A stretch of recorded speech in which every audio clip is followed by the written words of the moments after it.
Assam live 7 অনুষ্ঠান দিলে মই আন্তৰিকতা জ্ঞাপন কৰিছোঁ।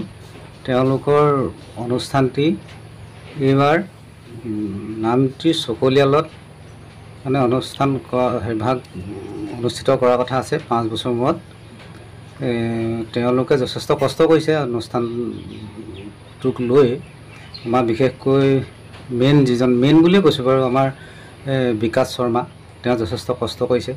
তেওঁলোকৰ সহকাৰীসকলে যথেষ্ট কষ্ট কৰিছে আৰু যিখিনি কষ্ট কৰিছে তেওঁলোকে গাঁৱৰ য'ত মানে চুকে কোণে সোমাই থকা মানে আমাৰ গায়ক বুলিয়ে কৈছোঁ বাৰু, তেওঁলোকক যথেষ্ট কষ্টৰে উলিয়াই নি আসাম লাইভ 7ত তাৰমানে তেওঁলোকক মানে গীত গাবলৈ সুবিধা দিছে। সেইটো কাৰণে আমি নথৈ মানে তেওঁলোকক ধন্যবাদ দিছোঁ আৰু তেওঁলোক আগবাঢ়ি যাওক, তেওঁলোকৰ অনুষ্ঠানটো আৰু আগবাঢ়ক, সেইটোৱে কামনা কৰি তেওঁলোকলৈ মই আশীৰ্বাদ কৰিছোঁ।